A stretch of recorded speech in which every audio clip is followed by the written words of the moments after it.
Well, what I've said is I don't believe that we've had enough jobs created and industrial benefits done out of the F-35 contract. I think it's not enough. Canada this week to in part pitch Saab's Gripen fighter jet is now heading home, with the Fed still weighing whether to pull out of a planned purchase of dozens of American-made F-35. A quiet procurement review inside one of NATO's oldest members has erupted into a decision that could ripple across the entire alliance. Portugal, a country that helped found NATO in 1949 and has stood inside that alliance for 77 years, has stepped away from what once looked like a near-certain purchase of America's F-35 and moved instead toward a Canadian-built Gripen. The reasoning, laid out in documents reported by the Portuguese press, points directly to political pressure from Washington and to threats aimed at Canada that reshaped how Lisbon evaluates risk. This is not a routine contract shift.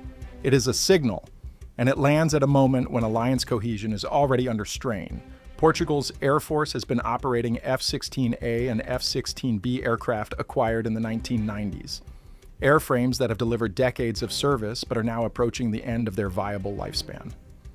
Structural fatigue, avionics limitations, and rising maintenance burdens have forced Lisbon to confront a reality that could no longer be delayed. Replacement is not optional. Modern air policing, NATO quick reaction alert duties, and expeditionary commitments require a platform with contemporary sensors, data links, and survivability. For several years, the F-35 built by Lockheed Martin appeared to be the leading candidate, and by 2024, discussions had advanced to the point where financing models were being explored and industrial participation conversations were underway. Portuguese defense officials had visited facilities in Fort Worth. The trajectory seemed clear. Then the political environment shifted dramatically. The return of Donald Trump to the White House in early 2026 brought a new tone to American diplomacy, particularly toward Canada. Public remarks referring to Canada as a potential 51st state, warnings about altering defense cooperation under NORAD, and threats tied to fighter procurement choices created an atmosphere that defense planners in allied capitals could not ignore. When a close partner is openly pressured over its purchasing decisions, every other partner studies the precedent.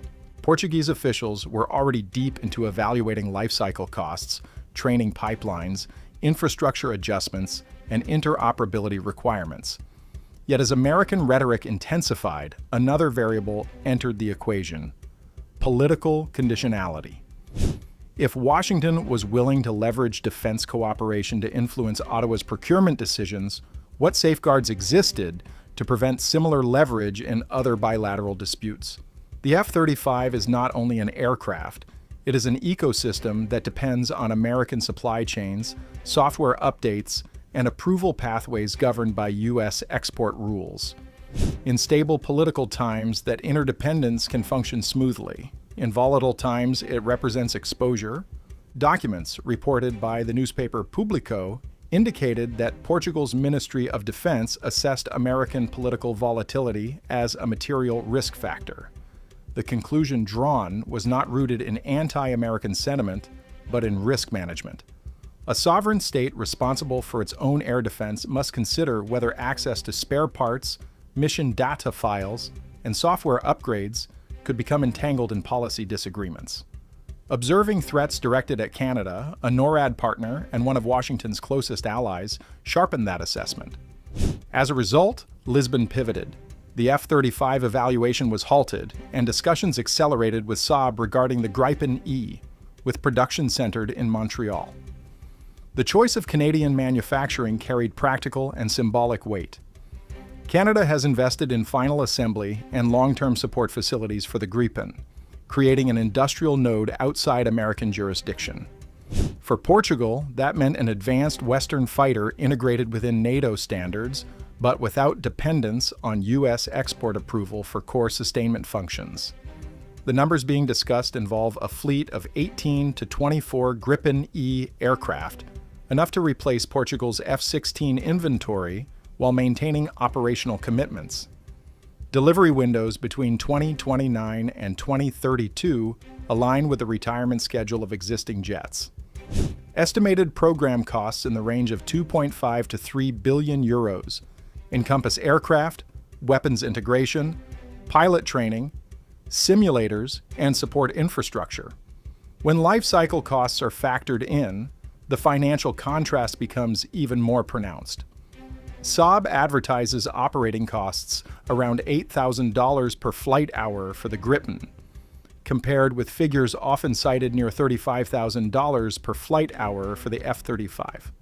Over a 3-decade service horizon, that delta translates into billions of euros that can be redirected toward munitions, training hours, or broader defense modernization. Cost alone did not drive the decision, but it reinforced it.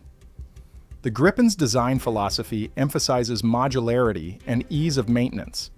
Portuguese technicians would conduct upkeep at domestic bases using European supply chains. Engines sourced through European partners avoid entanglement in U.S. international traffic and arms regulations frameworks. The result is a logistics structure that remains operational even if diplomatic tensions rise. Portugal's planners have not forgotten cases where aircraft fleets were grounded because political relationships deteriorated and support pipelines dried up. Ensuring continuous availability became central to the procurement calculus. Operational sovereignty also extends to training. Under a Gripen arrangement, Portuguese pilots train on aircraft controlled entirely within Portuguese command structures. There is no requirement for U.S. managed mission data file uploads or centralized American oversight of software revisions. Updates can be coordinated through European partners on timelines aligned with Lisbon's priorities. In an era where software defines combat capability, control over that software carries strategic significance. Interoperability within NATO remains intact. The Gripen is fully capable of operating with alliance data links, participating in joint exercises, and employing a wide range of Western munitions. Portugal already fields European weapon systems, and integration pathways with Saab's platform are comparatively straightforward. By contrast, integrating non-American weapons onto the F-35 typically requires U.S. contractor involvement and approval cycles that can stretch across years. For a country that values flexibility, the European route offers both speed and autonomy. For Lockheed Martin, the immediate financial loss represented by 18 to 24 aircraft is manageable. The deeper impact lies in precedent. Portugal is not a peripheral state balancing between rival blocs. It is one of the 12 founding signatories of the North Atlantic Treaty. When a founding member publicly walks away from the F-35 and cites political coercion directed at another ally as a factor, that reasoning reverberates in every defense ministry across Europe. Other nations are watching closely.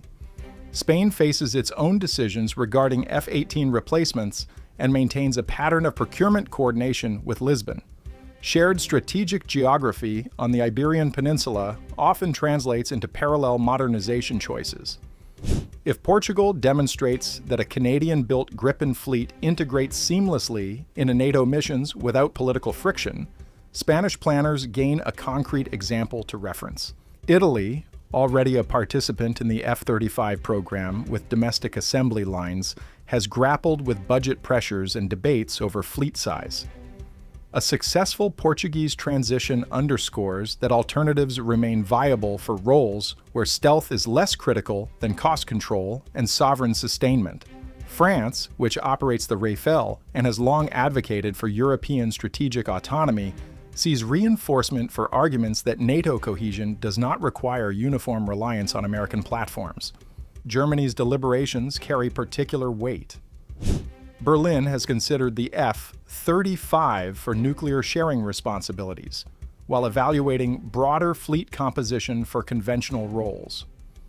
Domestic political voices skeptical of dependence on Washington now have a case study in Portugal's reasoning. Even if Germany proceeds with limited F-35 purchases, diversification discussions inevitably gain credibility. The Netherlands and Denmark have already committed to the F-35, yet procurement is not a one-time event. Sustainment spans decades. If political disputes arise in the future and Washington signals willingness to leverage logistics, the Portuguese example demonstrates that alternative supply ecosystems can be constructed. That possibility alone alters negotiating dynamics between Washington and its allies. The ripple extends beyond Europe. Canada itself is scaling production capacity, positioning Montreal as a hub capable of supporting multiple foreign customers. Portugal's selection validates that facility as more than a national asset. It becomes a node within NATO's broader industrial base. Choosing Canadian assembly rather than Swedish final production highlights a preference for an allied supplier that has recently endured direct American pressure and responded by strengthening its own defense partnerships. 8 countries now appear aligned with the Gripen platform in various configurations, including Canada and others across Europe and Latin America. Each additional order deepens the supply network and reduces per-unit costs, creating a virtuous cycle that can attract further customers. Momentum in defense procurement often builds incrementally, and a decision by a NATO founding member carries symbolic heft far beyond its numerical scale. The political dimension cannot be separated from the strategic one. Threats intended to compel compliance may generate the opposite reaction when allies interpret them as signals of unpredictability. In Portugal's case, public rhetoric aimed at Ottawa became a lens through which Lisbon evaluated its own exposure. When policymakers imagine a scenario in which spare parts or software updates are delayed during a diplomatic dispute, even a low probability of occurrence can outweigh marginal performance advantages. The F-35 remains a technologically sophisticated platform with capabilities unmatched in certain mission profiles, particularly in stealth penetration and sensor fusion. Portugal's choice does not negate those attributes. Instead, it reflects a prioritization matrix where political reliability and economic sustainability rank alongside raw performance. For a mid-sized European nation, tasked primarily with air policing and regional defense, the calculus differs from that of a global power projecting force worldwide. In Washington, the implications are difficult to dismiss. Defense exports serve not only commercial objectives but strategic ones, weaving alliances together through shared systems and joint maintenance frameworks. When an ally opts out because it fears political leverage, that signals a trust deficit. Rebuilding that trust requires more than marketing campaigns or price adjustments. It demands consistent diplomatic conduct. Within NATO headquarters, the development raises complex questions about cohesion and burden sharing. The alliance has long functioned with a mix of American and European equipment, yet the F-35 program was often portrayed as a unifying technological backbone. Diversification challenges that narrative while also reinforcing the principle that alliance strength derives from mutual respect rather than dependency. For Portugal, the decision represents a calculated step toward preserving operational independence while maintaining alliance commitments. It continues to participate in NATO exercises to host allied forces and to contribute to collective defense. The difference lies in who controls the keys to its fighter fleet. The broader lesson resonates beyond aviation. In a world where supply chains intertwine with geopolitics, procurement becomes an instrument of sovereignty. Lisbon examined recent events, measured potential vulnerabilities, and chose a path that it believes minimizes external leverage. Whether other capitals follow remains to be seen, but the precedent stands. Portugal canceled its F-35 evaluation. Portugal chose a Canadian-built Gripen. Portugal explicitly cited political threats against Canada as a decisive factor. A founding NATO member has demonstrated that procurement decisions can pivot when alliances feel conditional, and that single act is reshaping calculations across the alliance. Moreover, in other news breaking with Trump, the United States House of Representatives has delivered a stunning political moment by voting to pass a bill aimed at ending President Donald Trump's tariffs on Canada, marking a rare and highly visible split inside a chamber controlled by his own party at a time when every seat is on the line and political survival is driving decisions in Washington. The vote unfolded against a tense backdrop, with Republicans holding a narrow 218-seat majority in the House and facing mounting pressure from voters who have grown uneasy about rising costs tied in part to trade policy. When the final tally appeared, 219 lawmakers had voted in favor of rolling back Trump's use of emergency powers to impose tariffs on Canada, while 211 opposed the measure, revealing that several Republicans had crossed party lines to stand with Democrats in open defiance of the president. In a chamber where party discipline has often held firm, the outcome stood out as a clear rebuke, especially considering the public warnings that had come from the White House in the days leading up to the vote. Democratic Representative Gregory Meeks of New York, who authored the resolution, framed the choice in blunt economic terms, challenging Republicans to decide whether they would act to lower costs for American families or remain aligned with one man whose policies have divided both Congress and the electorate. His message landed at a moment when lawmakers are already bracing for a bruising midterm cycle, with primary elections beginning in March and the general election scheduled for November, placing every member of the House before voters in their districts. For Republicans, the calculation has become increasingly complicated as Trump's approval ratings have shown signs of strain, particularly on economic issues. Lawmakers in competitive districts must weigh loyalty to the president against the risk of facing frustrated constituents who connect tariffs to higher prices on everyday goods. Trump, for his part, made it clear that dissent would not go unnoticed. In a social media post ahead of the vote, he warned that any Republican in the House or Senate who voted against tariffs would face serious consequences during election season. The message carried the unmistakable tone of a political ultimatum, reinforcing how central trade policy has become to his broader agenda. At the same time, Trump renewed his criticism of Canada, one of America's largest trading partners and closest allies, accusing it of taking advantage of the United States in trade relationships and arguing that tariffs represent an easy win for American interests. His comments reflected a long-standing position that trade imbalances require aggressive correction, yet they also intensified concerns among some lawmakers that the economic fallout at home may outweigh the intended leverage abroad. Despite the House vote, the road ahead for the legislation remains uncertain. The bill now moves to the Senate, where similar efforts to curb Trump's Canada tariffs have already gained traction in the past. With that chamber passing related measures in April and again in October of the previous year, observers widely expect the Senate to approve the new bill as well. But even a second victory on Capitol Hill does not guarantee its survival. Trump has signaled he would veto the measure if it reaches his desk, and overturning a presidential veto requires a two-thirds majority in both chambers, a threshold that would demand far more Republican defections than were seen in the House vote. Still, the political symbolism of Wednesday's outcome carries weight beyond the immediate legislative prospects. Public opinion data suggests that tariffs remain unpopular with a significant share of voters. On February 4th, the Pew Research Center reported that 60% of respondents disapproved of Trump increasing tariffs, while only 37% expressed support. For lawmakers heading into competitive races, those numbers are difficult to ignore, particularly when economic anxiety continues to shape the national conversation.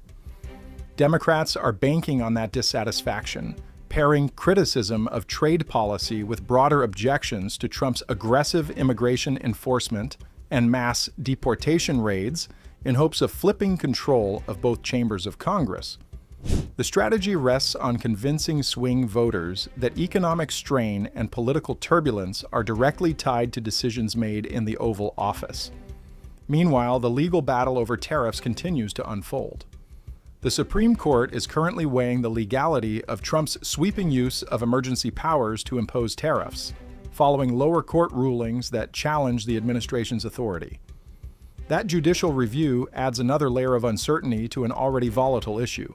Ahead of the House vote, Speaker Mike Johnson urged Republican members to hold off until the High Court issued its decision, arguing that Congress should avoid acting prematurely. Yet 6 Republicans, including Thomas Massie of Kentucky, Don Bacon of Nebraska, and Brian Fitzpatrick of Pennsylvania, joined Democrats to bring the measure to the floor, signaling that for some lawmakers, the constitutional balance of power demanded immediate action. Representative Bacon voiced a concern that resonates beyond trade policy, questioning why Congress would not assert itself as an independent branch of government, and defend its own authorities rather than waiting for the judiciary to intervene. His remarks highlighted a deeper debate over executive power, one that stretches back through multiple administrations, but has taken on sharper edges in the current climate. Whether the bill ultimately becomes law or falls to a veto override attempt, the episode underscores a shifting dynamic inside the Republican Party and within Congress more broadly. The House vote may not immediately change tariff policy, but it has revealed cracks in what once appeared to be firm alignment, signaling that even in a Republican-led chamber, there are limits to how far members are willing to follow when economic and political pressure converge. What do you think? Share your thoughts in the comments, subscribe for more, and we will see you in the next one.